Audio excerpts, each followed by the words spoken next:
Hello friends, नमस्कार, जय हिंद। मैं हूं डॉक्टर आशीष शाह और आज तारीख है 16 दिसंबर 2025।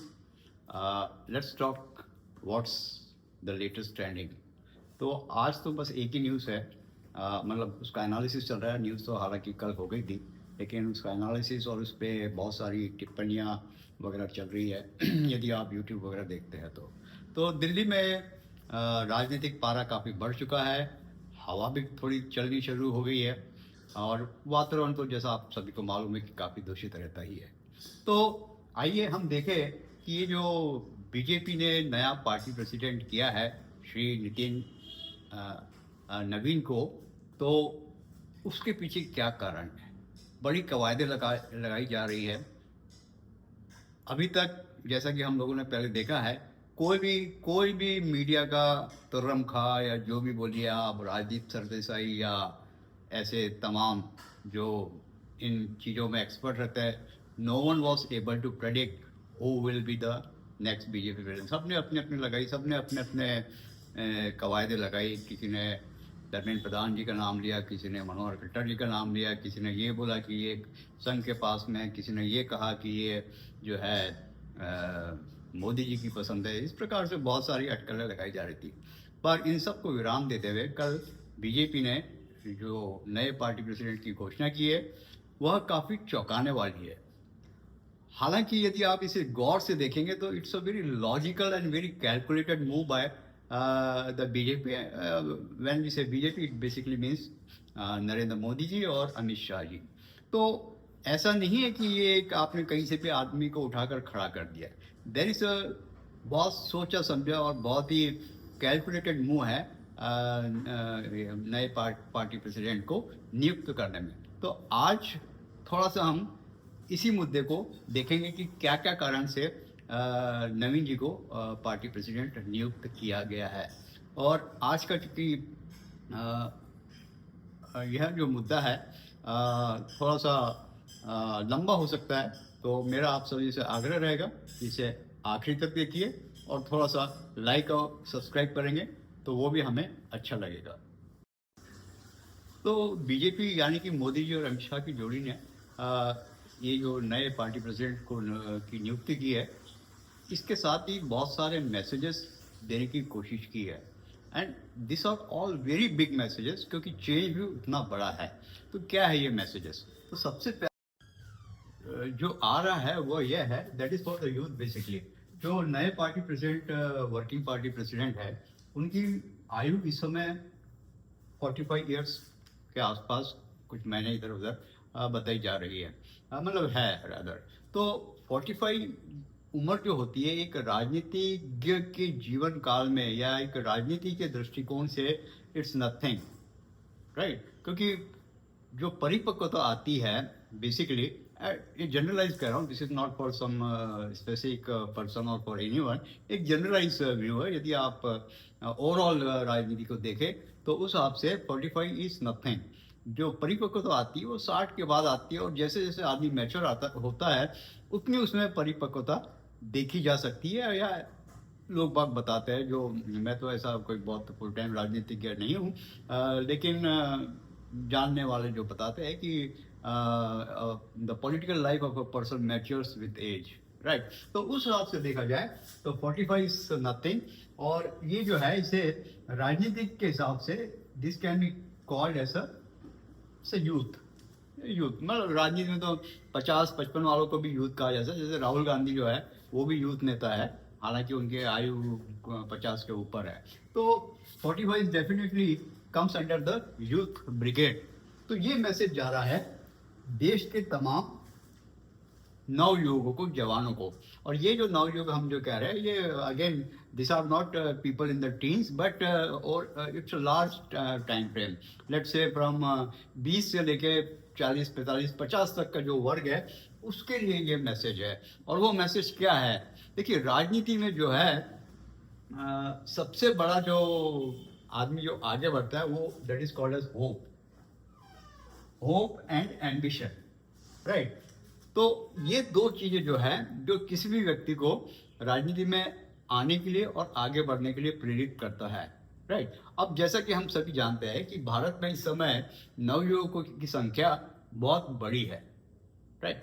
और ये जो अपॉइंटमेंट है, इससे उन सभी को एक मैसेज जा रहा है कि यदि ये हो सकता है तो why not us, why not me, right. तो ये होप और एम्बिशन में एक बहुत तगड़ा मैसेज दिया है। और इसके पहले भी जो शाह और मोदी जी की जोड़ी है, इन्होंने ये मैसेज अलग अलग प्रकार से देने का कोशिश किया है, नए चेहरों को आगे लाया है। राजस्थान में हम देख सकते हैं, मध्य प्रदेश में हम देख सकते हैं, इवन राष्ट्रपति की जो पोजीशन है उसको भी देख सकते हैं। तो इन्होंने they have always given some surprise element to the party and to the cadres कि यहाँ पर everyone has got a chance. Why not you? Why not me? Why not us?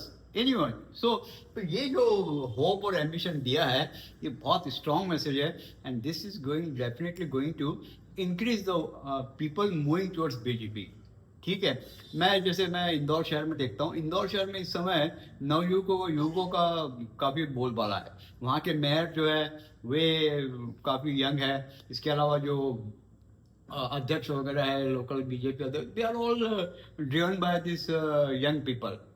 तो एक बहुत बड़ा वर्ग जो है that will be attracted towards BJP.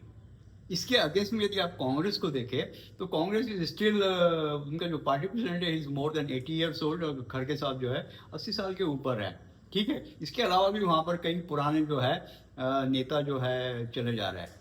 तो मेरे ख्याल से हम इस पर अभी थोड़ा और आगे बात करेंगे, but there is some message for Congress also.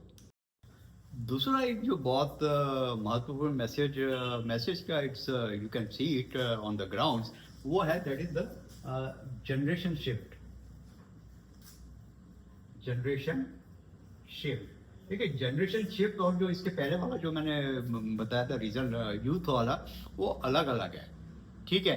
When we से generation shift, it means that कि जो लीडरशिप जो चल रही है बीजेपी की, उसमें जनरेशन शिफ्ट हुआ है, राइट। तो जो पुराने कद्दावर नेता थे वे सब के सब एक तरीके से दरकिनार कर दिए गए हैं। हालांकि दरकिनार is a heavy word, we should not say दरकिनार एटलीस्ट एट दिस मोमेंट, पर फिर भी डायरेक्टली और इनडायरेक्टली रादर ये दरकिनार वाला मामला दिखाई देता है।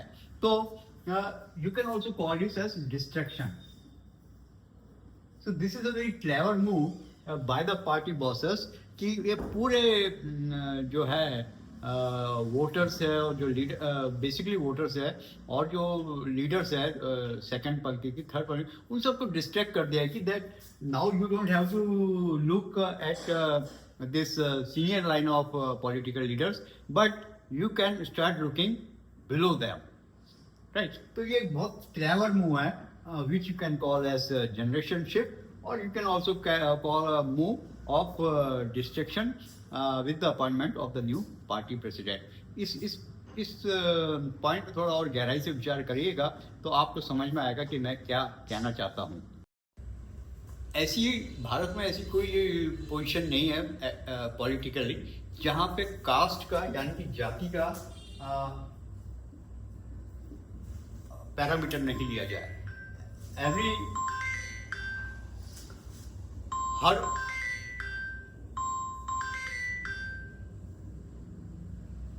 हर एक अपॉइंटमेंट जो होता है देयर इज कहीं ना कहीं उसमें जाति या कास्ट वाला फैक्टर रहता है। तो इस बार का ये जो अपॉइंटमेंट है इसमें कास्ट फैक्टर क्या है? तो जो नए पार्टी प्रेसिडेंट है मिस्टर नवीन, वे कायस्थ है।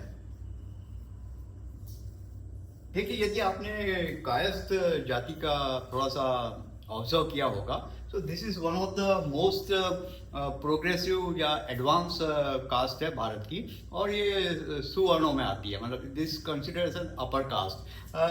तो कायस्थ जो है बहुत ही इंटेलिजेंट लोग हैं, और जहाँ तक basically they come from Bihar, पर ये they are all over the India, और इनकी पॉपुलेशन जो है बहुत कम है, आई थिंक 0.6 के आसपास बताई जाती है। तो but they are the people who control the bureaucracy में ये लोग काफ़ी IAS ऑफिसर्स वगैरह है। इसके अलावा भी और भी जो बड़ी बड़ी पोजीशन है, they you will find one और अदर कायस्थ देयर। तो ओवरऑल ये जो है this is considered as a highly intelligent as well as affluent class of the country. तो कायस को पार्टी प्रेसिडेंट बनाने के पीछे क्या कारण हो सकता है? देखिए, यदि आप किसी बनिए को, राइट, फॉर एग्जांपल किसी मारवाड़ी को या अग्रवाल को या गुप्ता को या इस टाइप से यदि आप पार्टी प्रेसिडेंट बनाते हैं, तो ये जो है दिस कुड हैव बीन एक मुद्दा बन जाता अपोजिशन पार्टीज को। और यदि आप दलित या ओबीसी से बनाते तो सुवर्ण, जो कि कई सालों से अपने आप को उपेक्षा कृत मान रहा है, उनको भी ये मैसेज बराबर नहीं आता कि भाई ये मतलब this party is now moving towards OBC and Dalit more and is neglecting our interest. तो between this Savarna and OBC and Dalit एक जो बीच में जो गैप आता है, वहां पर ऐसी जाति आती है जिस पे ज्यादा लोगों का ध्यान नहीं है, right, and those who are doing good, those who are in fact contributing a lot in national economy, politics, administration, everywhere. तो वो जाति कौन सी है? वो जाति है कायस्थ। ठीक है, तो कायस्थ को यदि आप अपॉइंट कर रहे हैं तो इधर से ओबीसी और जो दलित वर्ग है उनका भी ज्यादा ध्यान नहीं जा रहा है, और जो सुवर्ण है दे आर ऑल्सो हैप्पी कि कायस्थ जो है after all they are one among us, right. तो इस प्रकार से जो है ये जो कायस्थ जो caste है, that has also played a factor, that it's considered a neutral, it's considered as a neutral caste। और स्वर्ण भी है, लेकिन लोगों को उनसे आपत्ति नहीं है, वो अपना काम चुपचाप करते हैं, they are in the right places at the right top places, और they are not in the public eye basically, right.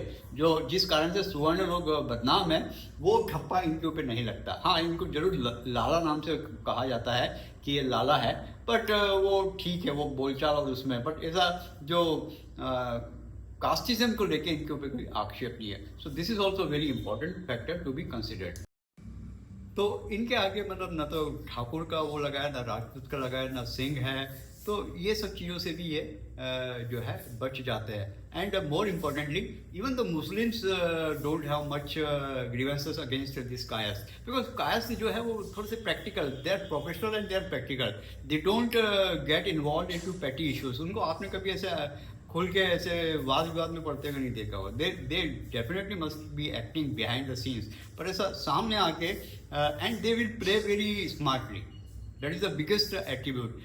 They won't try to steal the limelight, but they will try to play smoothly and behind the scenes। तो उनको एक ज़्यादातर लोग जो है मृतभाषी भी बोलते हैं, और वो जो लाला शब्द है उसके अंदर भी कहीं ना कहीं ये आता है कि लाला जो है वो हमेशा मीठा बोलता है, लेकिन अपना काम जो है बराबर करता है और निकाल ले जाता है।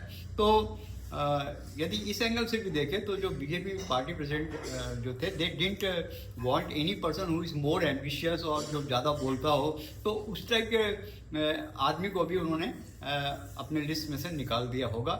And that's how this Kayastha person mister Nitin नवीन has come up on the top list. इसके बाद वाला जो फैक्टर है that is very important, and that is called as competitor. See अभी जो है बीजेपी जो है बिल्कुल अपने एक ऐसी जगह पर है जहाँ से you can say lot of things में emerge going in the very near future. मतलब मैं साल 2 साल की बात कर रहा हूँ, क्योंकि पीएम मोदी मीन्स आपके 3 बार पीएम रह चुके हैं, और जो अगले जो कंटेंडर्स है they are trying to see how things go forward। तो ऑलरेडी वहाँ पे काफ़ी कश्मकश चल रही है। I don't want to take any names, everyone knows क्या हो रहा है, लेकिन पार्टी में कहीं ना कहीं एक इट्स नॉट कश्मकश but you can say healthy competition, if you allow me to use the word healthy. तो एक हेल्दी कॉम्पिटिशन चल रहा है where everyone is trying to come up and cross the what you say red line and finish the line and be at the top। तो ऐसे में the party cannot afford to have someone who is more जो वो भी ambitious हो, या जिससे party के जो दूसरे लीडर्स हो या उनको खतरा महसूस होने लगे। So he is acceptable to everyone. तो ये जो एक्सेप्टेबिलिटी आती है ये भी मिस्टर नितिन नवीन के रूप में देखी जा सकती है, where I don't think anyone will have problem with him. He is soft spoken and he doesn't nurture any high ambition. कम से कम उन्होंने ऐसा शो तो नहीं किया है, तो इस कारण से he can mingle with everyone. और साथ में उनका संग थोड़ा सा पुराना जो है पृष्ठभूमि, क्योंकि वो ये जो है उनके फादर जो है जनसंघ काल से जुड़े हुए हैं पार्टी से, तो एक वो संघ से भी कहीं ना कहीं you can find that link. So he is a good person for everyone, right. And the main reason for that he is a no competitor to anyone, right. Political में यदि आपको पॉलिटिक्स में यदि राइज होना हो तो this is the biggest factor. You should not look like a competitor to anyone, तभी आप आगे बढ़ पाएंगे. The day you are fact like a competitor, आपका पत्ता कट होना चालू हो जाएगा. I am also not surprise with the choice of a person coming from Bihar as the party president. उसके दो कारण हैं. एक तो ये कि ये समझ में आ रहा था कि जो बीजेपी में try to see someone from Tamil Nadu और from this part eastern part of the country, क्योंकि जो दो मेन इलेक्शन जो आने वाले हैं where the party is trying to get into the leadership role is West Bengal as well as Tamil Nadu. अब तमिलनाडु से तो इन्होंने वाइस प्रेसिडेंट जो है राधा कृष्णन जी उनको बना दिया है. तो अब जो बारी थी वेस्ट बंगाल तरफ से थी. हालांकि they could have pick someone from West Bengal also, but definitely वहां पर उनको उनकी जो पैरामीटर्स हैं, and we will talk about this parameters, कि ये जो मोदी और अमित शाह जी जो है कैसे they try to find out और आइडेंटिफाई समवन. ये कोई ऐसा रैंडम नहीं होता है, इट्स वेरी वेरी कैलकुलेटेड. तो उस पर भी हम बात करते हैं. थोड़ा आप पेशेंस रखिए और देखते रहिए. तो तमिलनाडु यदि कट हो जाता है तो next was this eastern side. और ईस्टर्न साइड में क्योंकि वेस्ट बंगाल में वैसा चेहरा नहीं मिल पाया, तो definitely they went to for Bihar. और बिहार से भी उन्होंने एक पत्ते से बहुत सारे they have played many moves with this one position. तो डेफिनेटली बिहार का जो पार्टी प्रेसिडेंट है he will be able to influence voters from in West Bengal elections, क्योंकि बिहार से बहुत बड़ा तबका जो है वेस्ट बंगाल में है और कायस्थ जाति का भी थोड़ा सा वहाँ पर इन्फ्लुएंस है. तो all this will help the party for the West Bengal elections which is very important. अब हम थोड़ा सा देखते हैं कि ये पार्टी प्रेसिडेंट का इलेक्शन कैसे, मतलब how does this Modi Shah and the BJP identifies a person. देखिए कई लोग इन पे बड़ा इल्जाम लगाते हैं कि ये कहीं से भी चेहरा उठा के ले आते हैं या किसी भी नए उसको देते हैं. ऐसा नहीं है. There is a very systematic and calculated process which this two people और द पार्टी अंडरटेक. तो वो क्या है, राइट. तो first of all they make a big list of all the people and they try to find people who have been especially with the Bharatiya Janata Yuva Morcha, BJYM जो है, or you can say ABVP, YM, ABVP, RSS, these are the keywords.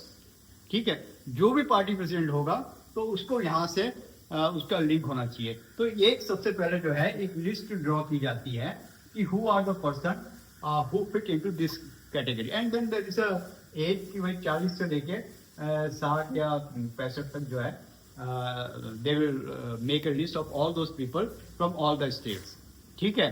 अब let's say कि हर state से दो चार ऐसे नाम आ गए आपके पास. ठीक है, ज़्यादा तो नहीं आएंगे. तो ऐसे आपके पास करीब अब सब स्टेट तो नहीं ले सकते. जो प्रोमिनेंट स्टेट है महाराष्ट्र हो गया, गुजरात हो गया, तमिलनाडु हो गया. इसके बाद जो फैक्टर नंबर 2 है कि वो जो है तात्कालिक लाभ जिसको बोलते हैं. तो इलेक्शंस कहाँ पर हो रहे हैं. ठीक है. तो थोड़ा सा पार्टी को आगे देख के चलना पड़ सकता है कि who can help in the fourth coming election as well as in the next Lok Sabha election. तो ये दोनों चीज़ें इंपॉर्टेंट है. तो आपका ये भी पैरामीटर हो गया. तीसरा जो देखा जाता है कि उसका बेसिकली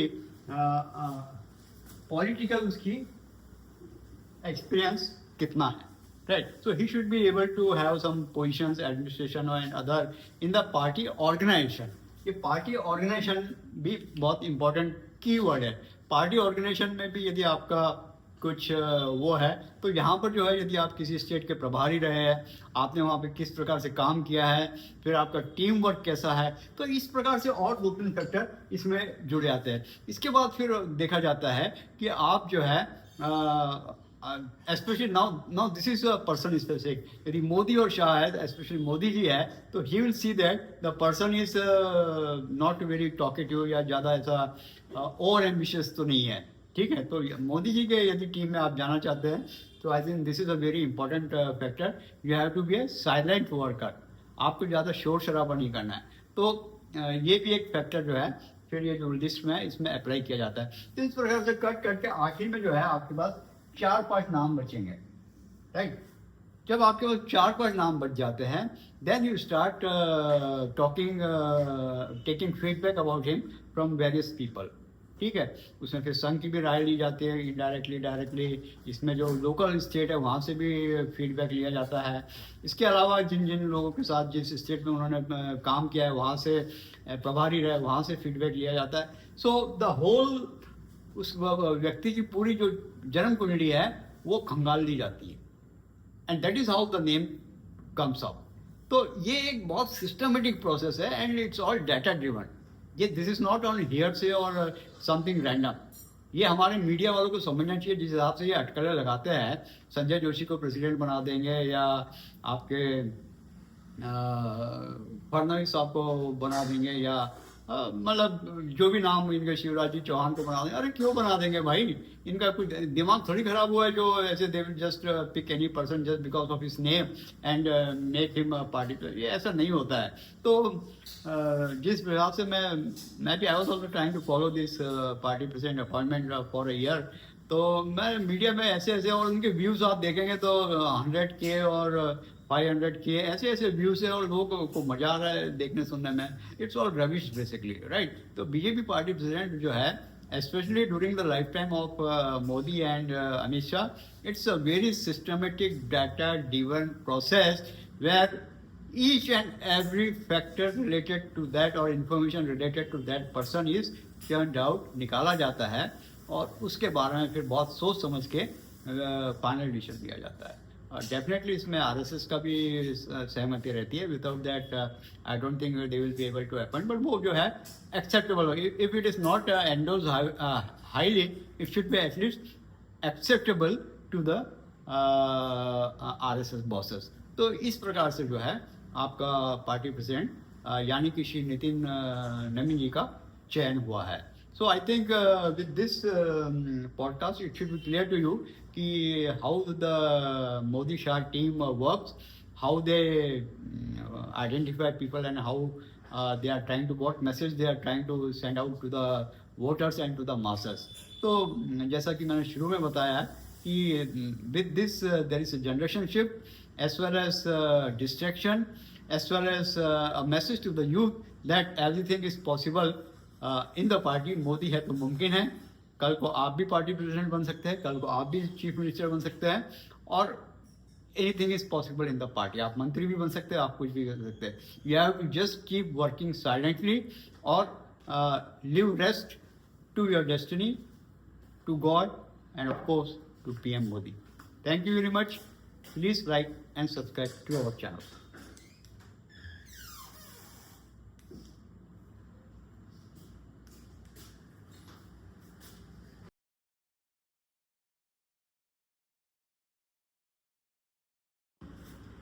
नमस्कार, गुड मॉर्निंग, जय हिंद दोस्तों। I am doctor Ashish Shah और लेके आया हूँ आपके लिए समन्वय ब्रीफिंग्स। आज तारीख है 11 दिसंबर 2025 and let's start with the first news.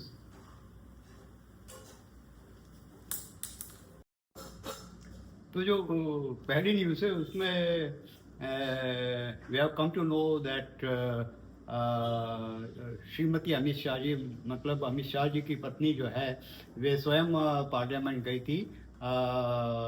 Parliament का डिबेट और डिस्कशन को विटनेस करने हैं। तो जिस तरीके से अमित शाह जी होम मिनिस्टर आजकल पार्लियामेंट में बहुत अच्छे तरीके से भाजपा का पक्ष रख रहे हैं, even the prime minister has acknowledge that and praise Amit Shah ji for his discussions and facts for bringing the facts in the parliament. So this is quite a good gesture of what all is happening in the parliament, and it's good for the democracy. जो दूसरी news है वो हमारी एक again it's not related to politics but ये जो है आपकी बेंगलोर की कंपनी ने, स्टार्टअप कंपनी ने, in fact they have made a drone which can stay in the skies for more than a year, that is 300, actually उसको क्लेम तो उससे भी ज़्यादा किया जा रहा है, पर let's say more than 365 days. Okay, तो हालांकि अभी this is not come into the commercial stage, but यदि ये इसके बाकी सारे पैरामीटर्स भी सक्सेस हो जाते हैं तो this will be a high breaking and game changer invention by startup, and will be very useful for especially for military and other kind of applications. So these two news are what we thought should be brought to your notice.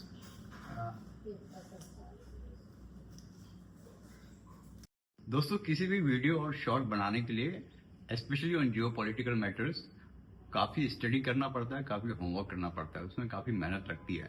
तो उसका मतलब तभी है जब आप लोग इसे पढ़ें और इससे आपका भी अवेयरनेस लेवल अपडेट रहे। तो यह जरूरी है कि आप हमारे चैनल को लाइक और सब्सक्राइब करें, so that each and every post that we put on YouTube comes to you at the earliest and you don't miss any of them. So please like and subscribe to our channel. Thank you very much.